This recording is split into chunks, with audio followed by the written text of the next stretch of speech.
Hi, everybody. Can everybody hear me okay out in Chatland? I know I see Andy is here and Dersubi. Oh no, it's not. Oh my goodness. I'm reading your name, but I know that it's Sebastian. Yeah. That's it. Can they hear me, guys? If you guys can hear us, just go ahead and say something. But yeah, so Danielle is one of our newest 15 minute of famers. We just finished a 15 works for harp. She's a harpist. Beautiful. So Busy. yeah. Rob, when did it start? I know the first one I did was 2012, I think, but it started before that. Yeah, we started in 2009 with. Mhm. So I'm kind of. Um, you know what? I'm gonna bring in. I got two more people here. Greg. Greg Pfeiffer Hey, in the car. in the car. Yep. Very good. And Craig Hultgren. Hi, Craig. Hello, Craig. all. Good to see you. Looking forward to this 15 minutes of fame.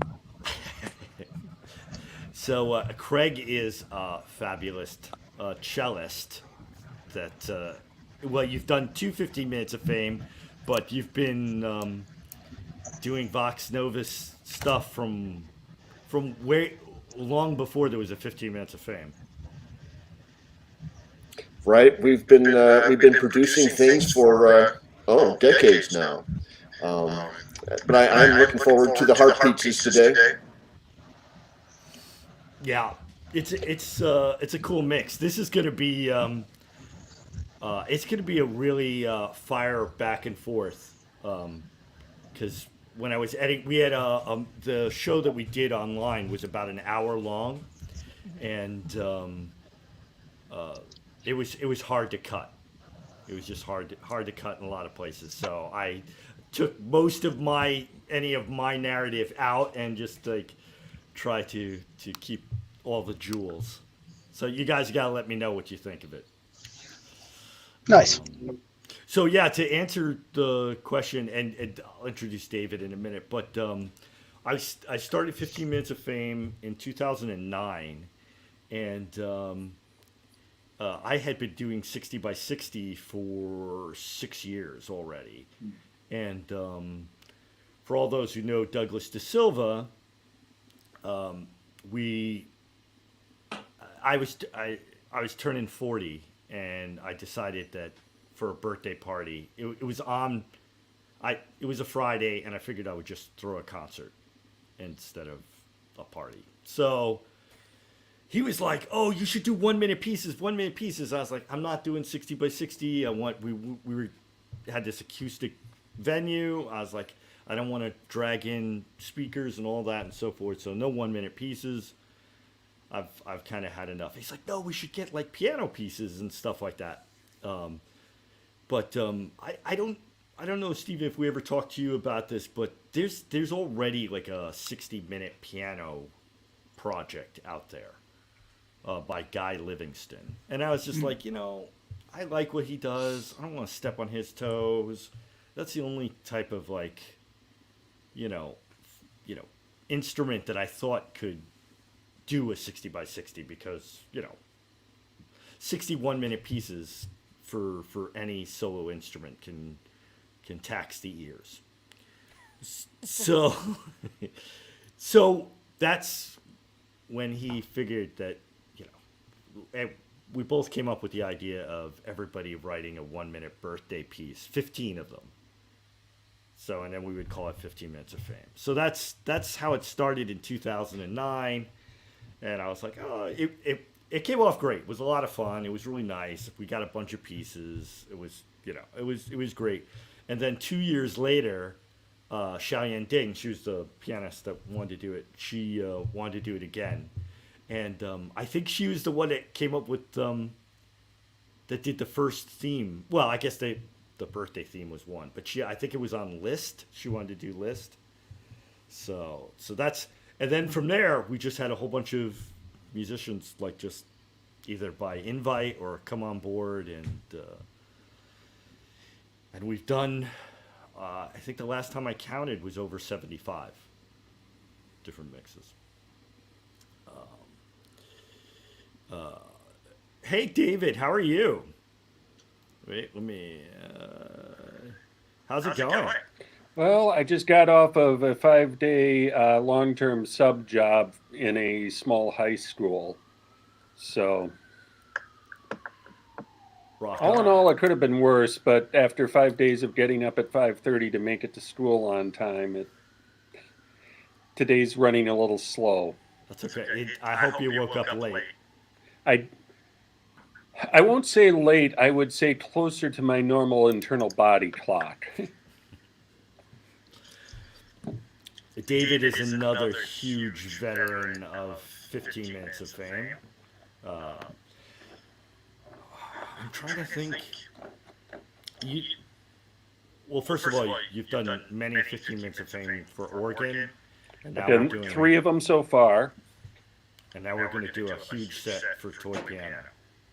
Yeah, 60 pieces total. And Not in one concert, fortunately.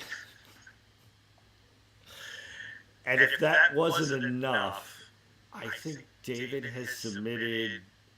I think you've been selected to 12, 13, Oh, 14, 15. I think 20 or more.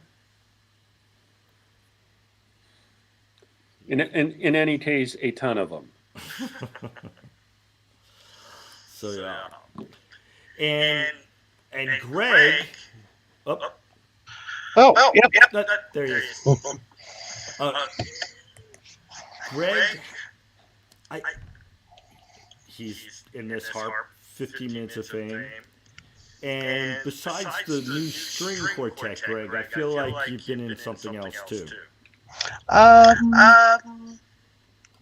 No, I don't know that I've done anything through Vox Novus or before. So we did the string quartet. That was fairly recently, and then this. I probably am just thinking it because he's a Stony Brook guy. So Yeah. yeah. So the string quartet is a whole new project that I'm starting. That I started from the pandemic, and yeah, we'll see how that goes. It's so far we've done five sets of that, of just recording and producing string quartets, which is going pretty well. I think Greg liked it. Yeah, I thought it went really well. So let me just tell you a little what we're gonna do. I guess this is just a listening party, so you guys can do talk, not talk, or whatever you feel like you're doing. This is the big screen here is this Cable X, this channel here in Manhattan. It's it's not quite Wayne's World, but it's community programming, and I've been taking. Anyway, it's Manhattan, so they have this not-for-profit that just they have these classes where you go in and you learn the equipment, and then you can utilize that. So, yeah, so I took classes and so forth, and I petitioned to have a show, and I got a show. And this is what we're doing, or at least this is what I'm doing once a month now. I get a show and I put it here, and so I've been talking to a bunch of people about how to generate audience and just sort of how to make things more dynamic online and so forth. And I saw some YouTubers doing these listening things, so I figured, hey, why don't we try? So. Everybody, we've got a few people out in the ethersphere, the internet, in the comments section. So I I'll type out to them. We are about to go. So everybody should feel free to ask questions or make comments, and we're a good group here.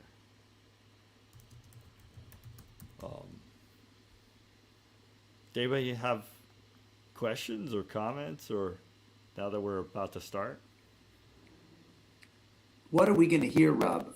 Is it live or is it taped? It's a taped broadcast. So Danielle, we were live. We did a live performance with her. I don't know, Danielle. Remind me about what, 2 weeks ago? It was March 12th. So March 12th. it feels like it's been a while. So, I took that recording of it and then edited down to this 28-minute show. So all the shows on MNN or most of the shows on MNN are just re-recorded broadcasts, just like TV. They have a couple live shows like news, but anyway. I think it'll be a while before I do anything live at MNN.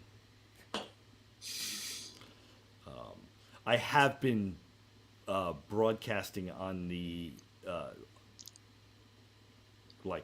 online from MNN. I just did the string quartet thing from there because they've got great They have a 4-camera setup, so it's a sweet studio to get to use. Rob, Mm-hmm. do you have to staff the studio yourself, or is that provided?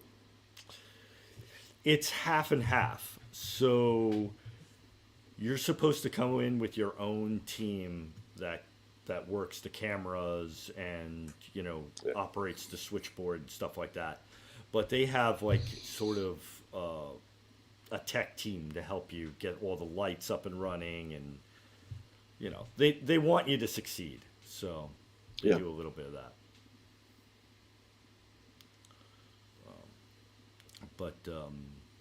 Yeah, for the last show I did with the string quartet, I wanted it was a lot like this, where I was just kind of just doing a live test and seeing how good or bad it could go, and I thought it was going to crash and burn, but they were. It was tough. Yeah. It was tough, but they were great. They were great. They literally saved everything, and I was for the string quartets. Obviously, we're really trying to get a professional sound recording for them to be able to publish it if they want. And I was having problems with my equipment, so I was just sweating bullets and just trying to get work. I got working at the last minute, and I was like, okay, let me set up the cameras. And they were like, well, how about this, and this? We did it already. And I was like, great, we'll do that. We're done. So yeah, so they were pretty awesome. Yeah. So that's we will probably be going on. Do you guys want me to bring up on the sound there?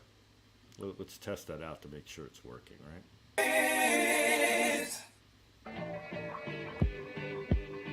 How does that sound? Does everybody hear me still?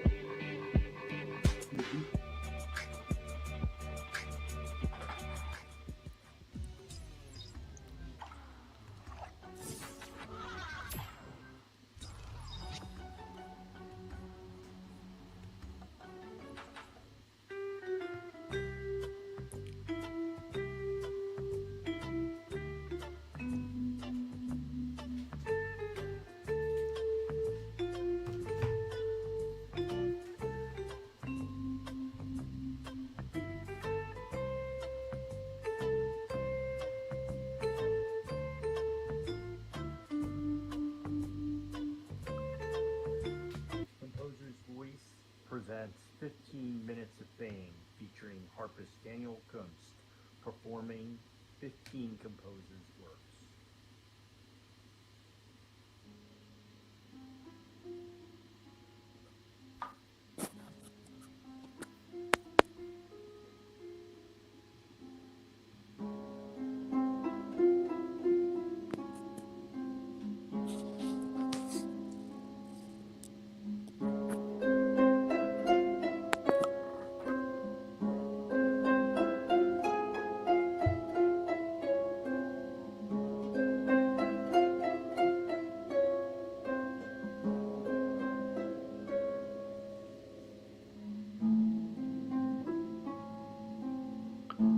Is this microtonal, David? Hold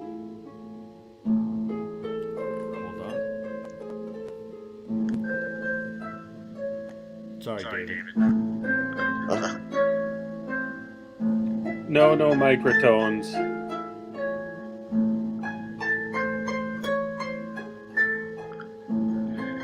You get great resonance out of the resultant tones Yeah, in the dissonances on the harp. yeah, it's Everyone, a lot of enharmonic string I tuning. write for harp since the second lockdown here. I thought, let's learn something I can do when all our orchestras are closed, and I can write for. I'll be sure that I can write music for the coming winter.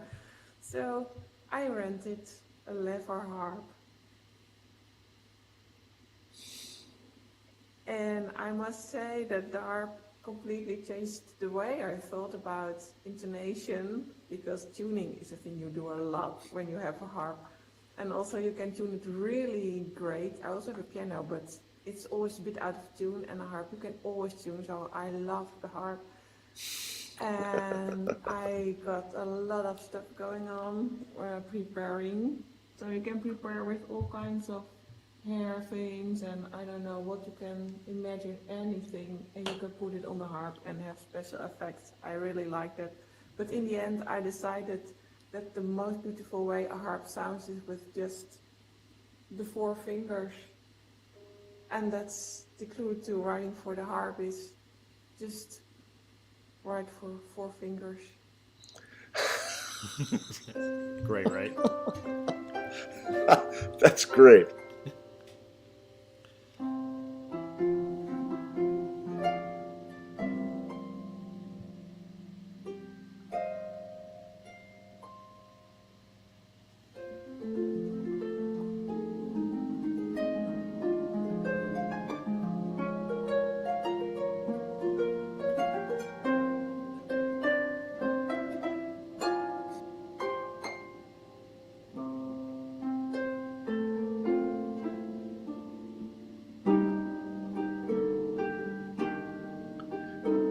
Danielle, how many submissions did you get to this project? I think it was 53. So we had a shorter amount of time. So I was kind of glad to not have to go through 90. But there was some cool stuff. I have to admit, sometimes doing prepared harp is pretty fun to experiment Hello, with too. my name is Pablo Febele. I'm a composer, musician, and visual artist. I live in Miami, South Florida. The music I wrote for Danielle is titled Fantasy Number 1. It's inspired by the wind in a winter morning. And what I wanted to do with this music is to catch the feeling that I had when I was listening to this breeze going on. So it was flowing, but at some point there was little movements that were happening at that moment. So what I did is to use a melody that I could reuse all the time.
really can do so much with 1 minute of music. It's really fun to see.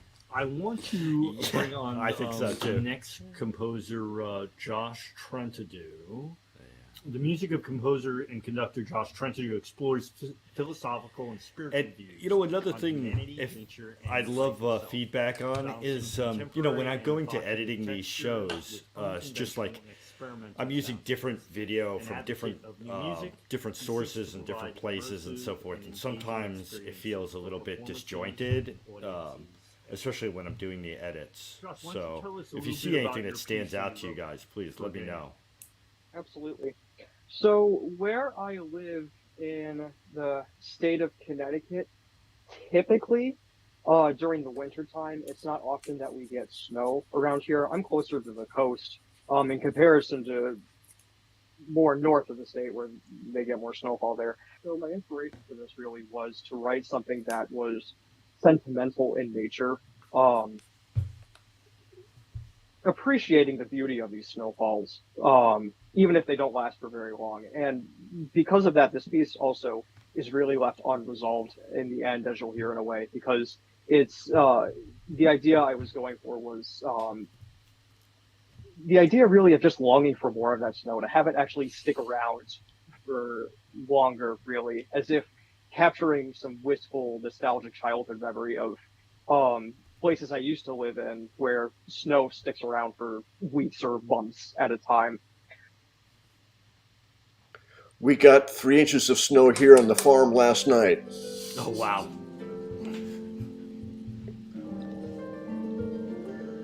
It's snowing right here as we speak. We got snow yesterday here in Michigan. It didn't stick, but it was. Yeah, we didn't get snow this week, but we had temperatures. I was just telling Danielle we had temperatures of like 15 and 19 2 days ago. Happy spring.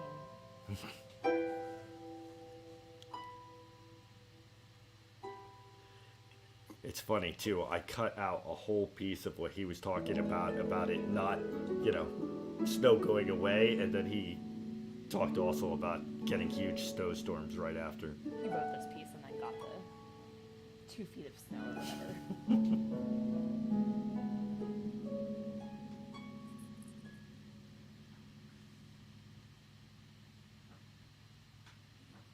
Hello, This piece I'm Kevin is Rose, sad. and I'm delighted to be part of today's selection of works performed by Danielle Kuntz and this installation of the 15 Minutes of Fame project. The idea for Ice to Water came to me as I was looking out of my office window and watching the thawing of a recent snowfall that had blanketed the ground. Of course, I couldn't actually see the thawing in my brief glance, but I knew that the quiet, kind of still landscape I was watching was, in fact, in constant motion and flux. And if I could slow myself down and be a bit more patient, perhaps I could then see or even hear its movement.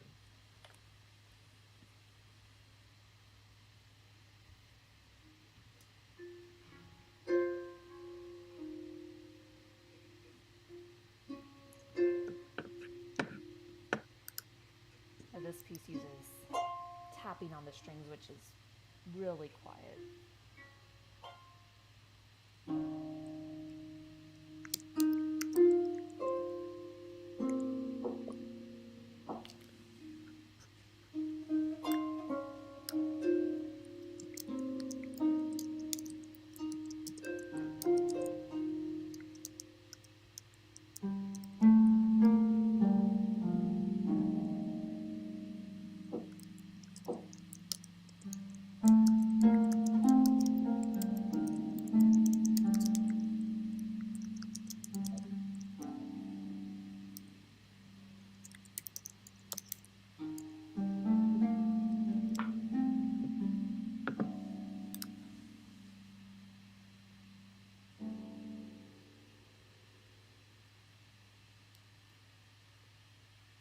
How did that feel for you, Danielle? Because I actually boosted up the sound a lot for that. Yeah, it was. It's still quiet, but like it's supposed to be. Right. You're supposed to like not be sure if you can hear it. Well, that's always like for me as like the editor is like it's kind of tough. It's like, well, you want to hear it, but it's supposed to be quiet. You want it to sound not in your face.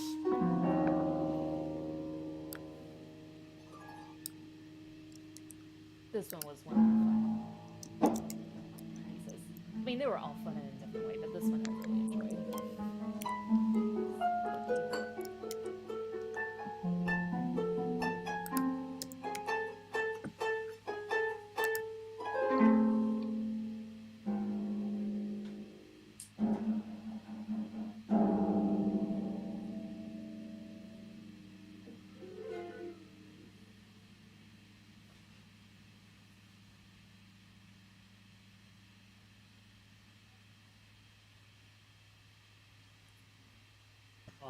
Next, I would like to bring on. Nice piece from Ali. I'm going to be doing one of his in September on my third toy piano set. Computer science student from Germany, who is particularly interested in the subject of perception of music.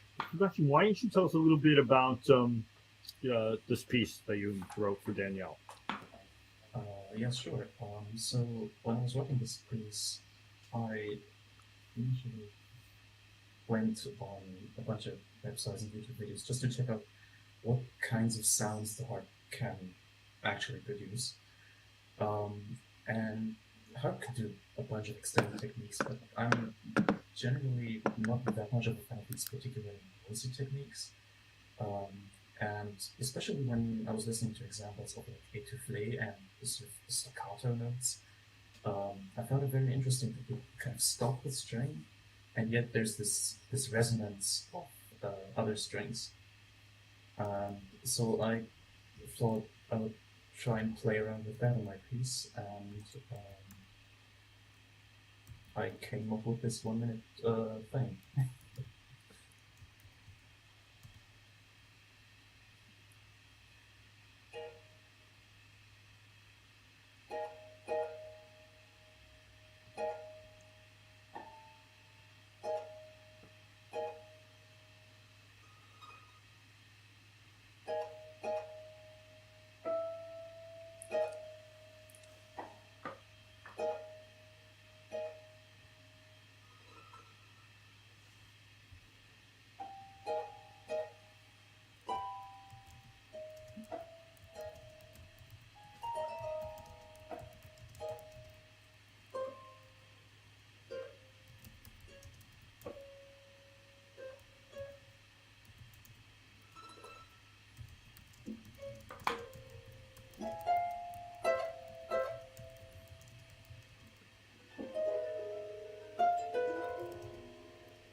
Next composer is Peregrine Wade. Born in London to an English father and a French mother, Peregrine Wade struggled with an undiagnosed hearing problem for many years. His scientific studies and his passion for filmmaking has resulted in a very structured approach to music that still remains highly motivated by storytelling. So, Peregrine, why don't you tell us a little bit about this piece and how you came to writing it? Wow. Actually, Danielle told me about this book called for scores because I'd already worked with her. I'd written a piece, in the context of her harp workshop that she'd done last year. And so when this idea came around, well, this was like a 1 minute. So I thought it was really interesting because there was another opportunity to practice writing for harp, and I really wanted to get better. So basically, the 1 minute constraint meant that I decided to make it very goal oriented. I wanted to write something that could be put in a movie at a point in a film where to help convey something. And at first I wanted to make it very specific to the scene. But then I thought, why not do something a bit more ambiguous? Why not do something, take advantage of the instrument to convey physiological sensations that would help you sort of get into the skin of a character as they are undergoing something.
was a perfect close up there.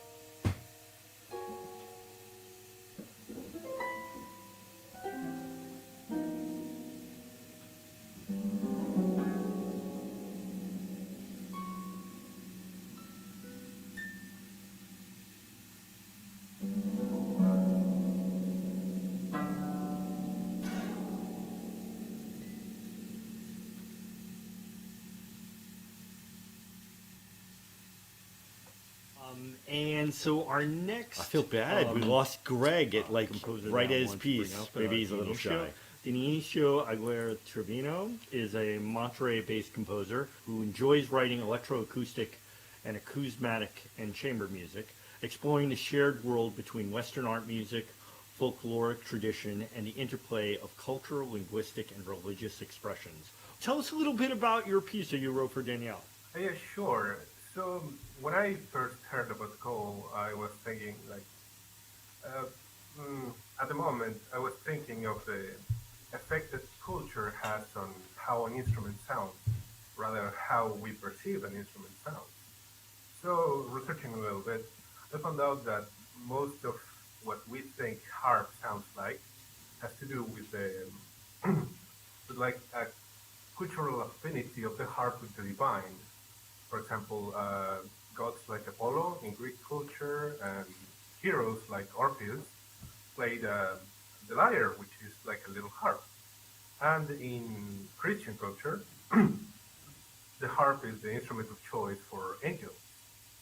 So, in this train of thought, I thought, well, sure, the divine has to do with harp, and as a result of that divinity being associated with harp, it tends to be like lush, calm, heavenly, let's say. But there's more divinities than that. So I chose to represent the divinity of the god of Exodus in the harp, specifically based in a single fragment of the Bible, if I can read. It came to pass on the third day in the morning that there were thunders and lightnings and a thick cloud upon the mount, and the voice of the shofar exceeding loud and terrifying, so that all the people that were in the camp trembled.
Makes me want to try this piece on an electroacoustic harp. And really like amp up some of the sound. Right. Maybe this.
is the end. So what do you guys think? Very well done, Daniel. Beautiful. Hey, Danielle, what did the woman mean earlier on about only playing with 4 fingers? It looked like you played with 10 fingers. So 4 fingers per hand. Pardon me? 4 fingers per hand. You don't play with your thumb? It looked like you used your thumb. You don't play with your pinkies. Oh. It's just because it's basically too short to fit the pinky on the harp. If I were to use my pinky, it would contort the hand too much, and then I'd lose a lot of the strength in the rest of the hand. Interesting. So there's no harp writing that uses all 10 fingers? It's Wagner. It was during that era, there were some harpists who experimented with using all 5 fingers. At that time, the harp was smaller, lighter tension, and strings were closer together, so it was a little bit more practical. So then we've got music with 5-finger patterns that we have to figure out what to do with now. It's great. But at this point, any option is better than using the pinky, so cross-unders, hopping, or leaving out notes, all work better than the 5 fingers.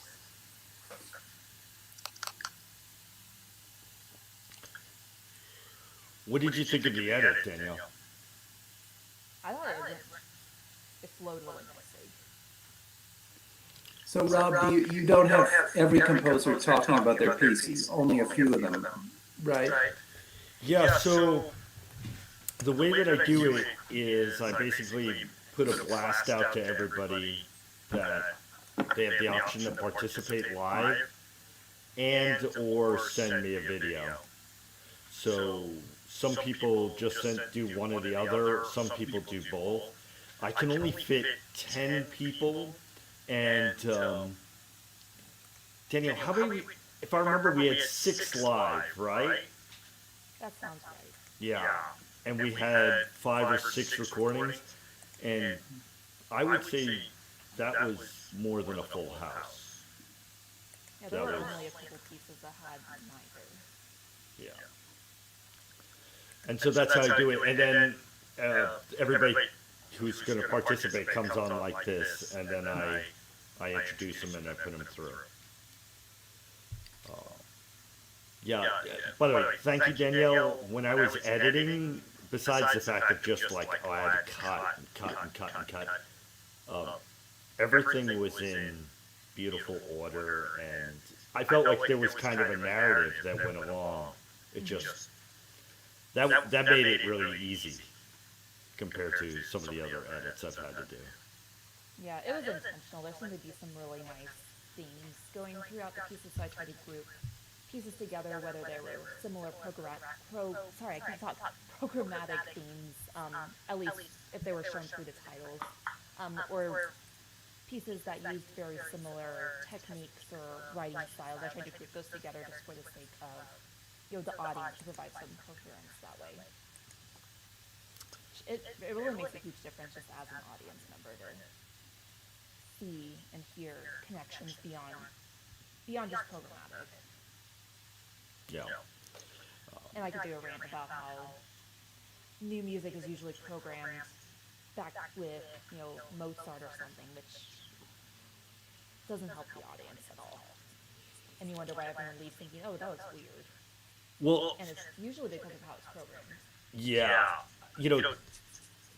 I'm going to point out Steven on this one, because you've programmed this directly with old music or traditional music, but with a very purposeful mind.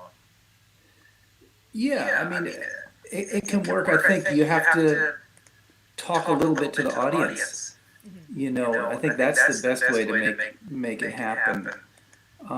If you just, if you don't say anything and you just play a lot of new music, people are a little bit adrift.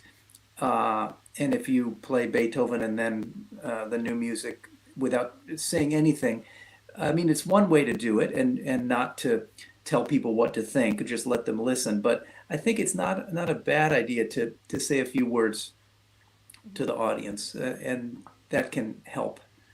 Especially if it's an audience that doesn't have the background in the more academic music, they're not going to know what to listen for. Oh, of course, absolutely. Yeah. No, you have to strike that balance between not being pedantic and, as I said to an interviewer once, you don't want to talk for 10 minutes about a piece that is only 5 minutes long when it comes on. So, it's got to be finding the right balance. But I think it's a great thing me watching that, again, I'm a pianist, I'm not a composer, and I don't know anything about technology.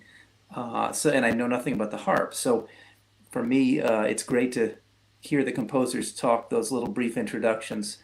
And I guess it's more a sound quality thing. I know the harp is very delicate, and so I was turning my sound up. I probably have not great sound on my little iPad here. But that, from when you were asking for feedback, that's what I would want, would be the best possible sound, and maybe amplified a bit more so that you can hear everything, even if the loud stuff then is maybe a little too loud, you don't miss any of the soft stuff. Well, so that's like actually one of the things I've been thinking about. Like, obviously everything is normalized for radio, right? Yeah. And yeah, that's, yeah. You can't strike the balance and get everything perfect. Yeah. I might actually wind up normalizing everything for the TV show, just because that is the way it's done, and for a reason, right?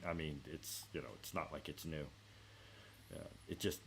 For me, being an electronic composer, it definitely goes against the grain, because I'm always, you want those,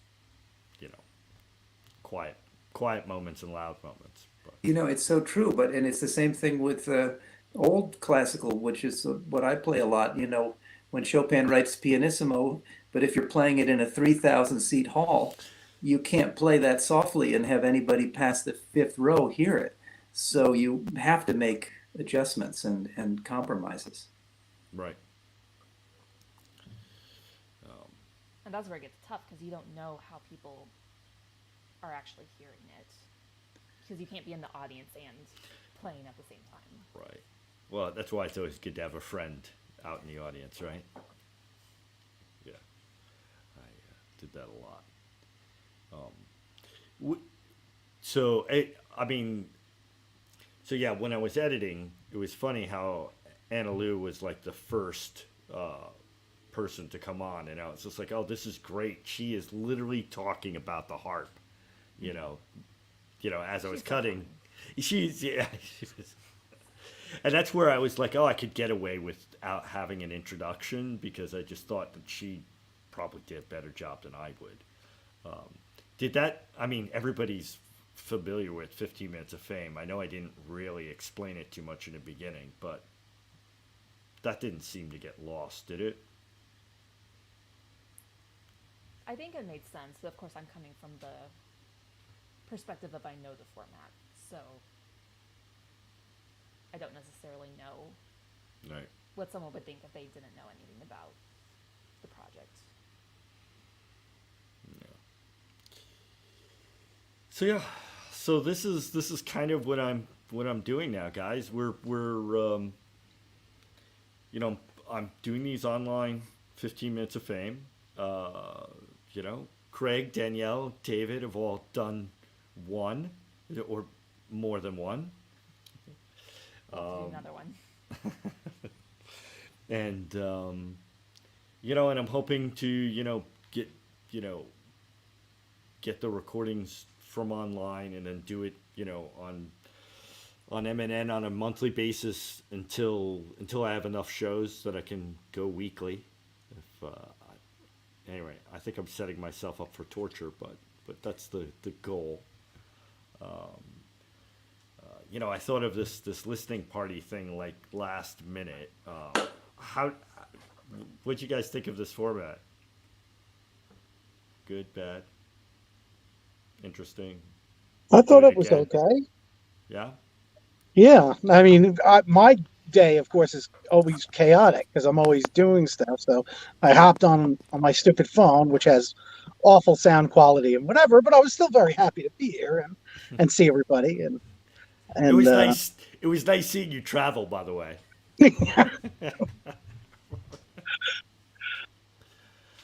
yeah, I do side jobs on Saturdays, so I'm all over the place. I don't know where I'm going and what I'm doing, but I was like, all right, I'm looking at at the clock, driving around. I'm like, well, I don't know, I might make it home in time, and I was like, okay, I'm definitely not making it home in time. All right, just do it on the phone. Yeah, well, look, we're all busy, especially, that's a great question. What do you guys think about the time? What's this time like? I mean, we're all here, so we can make it, right? But does a Saturday seem comfortable? Yeah, it's always a little bit of a crapshoot with me as to whether I'm going to be available or not. It's on the one hand, Saturday is kind of I've got hours at one of my jobs, but there's no guarantee when in the day I'm going to be squeezing those hours in. Right. And actually, I'm at the job right now, kind of in between the two halves of what I need to get done. So, And Rob, for the audience you're trying to reach and grow, is it dependent on it being a live event at a particular time, or can it be accessed at any time? I mean, because that's the world we live in now, where people want to be able to access things at any point. Right. So that's kind of part of the thing I've been like trying to think out. So when I do the online shows that are live, I usually archive them to YouTube and Facebook and stuff. So it's all the same link, so people can just view it at whatever. Um, so that's been pretty successful, um, and the stuff that's airing on MNN is not archived. So if I want that to be somewhere, then I have to put it up myself, which isn't the worst of scenarios either. And then there's yeah, so that's part of it too. Um, And I see that the fellow who made a comment there, which I agree with completely. I mean, it's a funny world we live in where,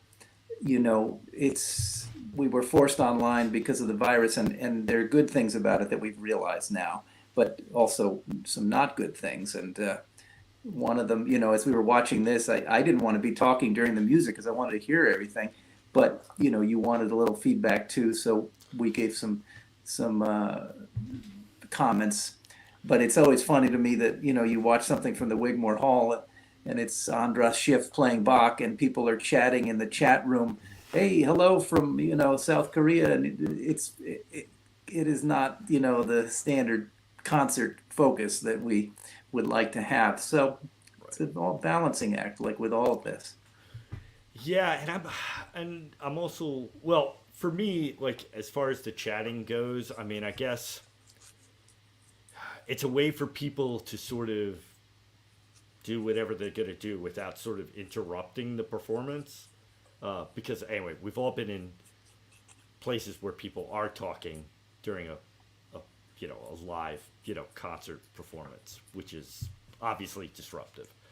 Um, but then there's also like about format, right? I mean, it's a different story if you're a jazz musician playing in a bar, or whether you're in a concert hall or a church. Yeah, and you have to accept it. I mean, it's great to be getting an audience from around the world, even if they are chatting in the side screen. I mean, at least those are people who are listening to some of the music. It's better than not having them there at all, I guess. So. I mean, I do live stream concerts pretty frequently, like on a monthly basis, and it actually is nice to see the comments while I'm playing, because I don't watch them while I'm playing, but like between pieces, I can see, oh, people are enjoying it. They're giving me feedback. They're interacting. They're here. So even though I can't see a live audience like I would in an actual concert, I can tell that there's people there that want to be there. They're enjoying the music, and that gives me that inspiration I need as a performer. Right. The energy from the audience makes a big difference. and it's cool to be able to see that without it being, RLA disruptive while I'm playing. Right. So you see it more as like as if you're looking out into the crowd. Mm-hmm. Yeah. And I like that people can actually be comfortable during a performance. They can, have a snack without being disruptive to people around them. Sit in a comfortable chair. It's a very different environment than being in a concert hall. No food or drinks allowed. Stay still. Don't cough. If you're And that's where I see this as something to add to what we already have, not to replace the concert hall, but this is a new and very viable thing. So. Yeah, I don't feel like this format's going to replace the concert hall at all. I'm just wondering everybody now is talking about hybrid concerts, right? So, where the recording is happening, and then there's this online audience, and I guess that brings us kind of back to like, is it going to be archived online or not? Because so we've got like two big factors. The one is, does it take away from ticket sales, right? Mm-hmm. And then the second is, well, even if it's being broadcasted live or online, and is it going to be archived? Like, does that take away from ticket sales? And or by leaving it up there, are you like ruining another sort of income generator from people like subscribing to a library or to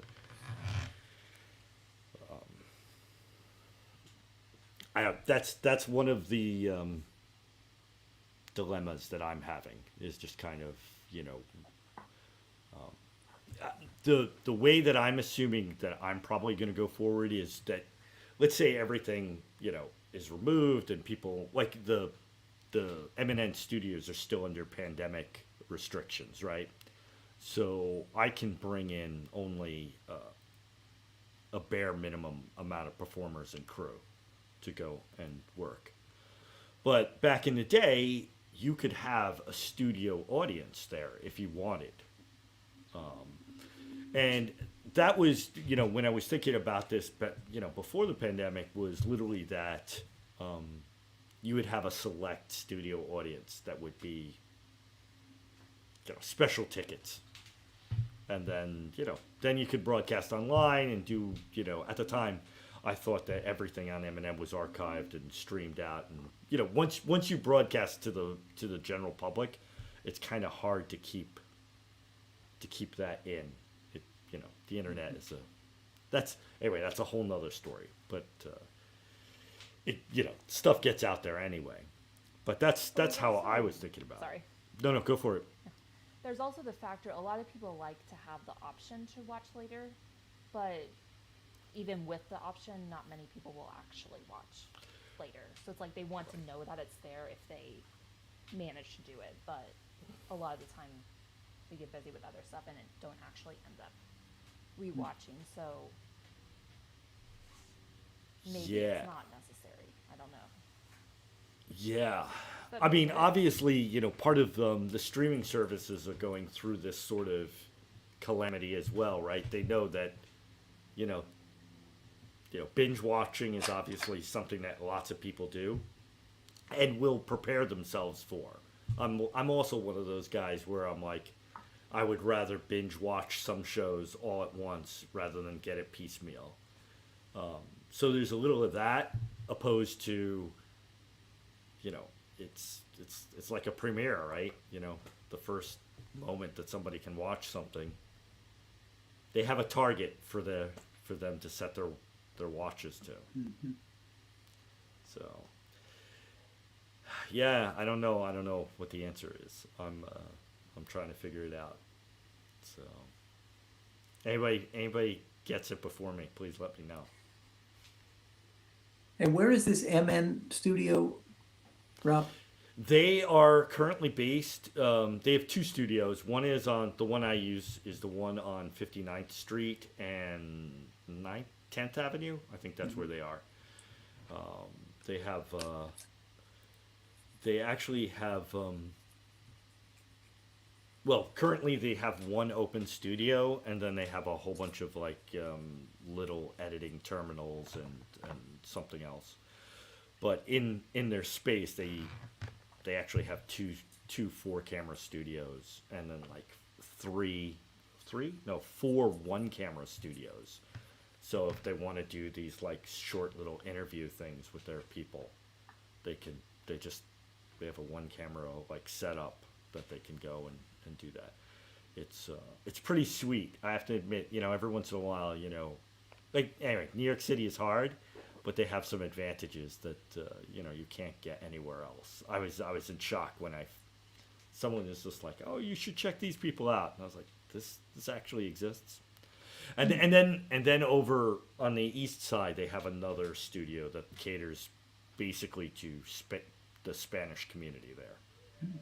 Yeah. So, and through this not-for-profit, they have connections to the 3 cable companies that are here in Manhattan.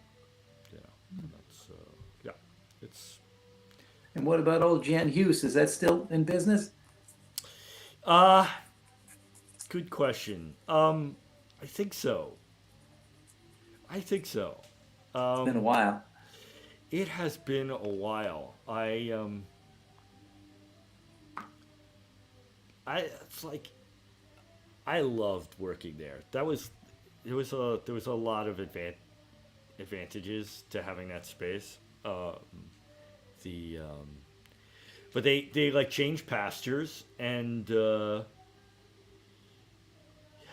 everybody's got to be thinking about where the money's coming from, and they wanted to sort of change the terms of our agreement, of which we could not afford, unfortunately. But when after that we went down to Brooklyn for a little while, and we were working at the Firehouse, which was also it was a different space. I mean, one of the things I loved about Jan Hus, it was a big giant wood box, and so the sound was just kind of really sweet there, especially when we recorded. It was, yeah, Daniel, we did a harp choir there, if you could believe that, with 15 Minutes of Fame.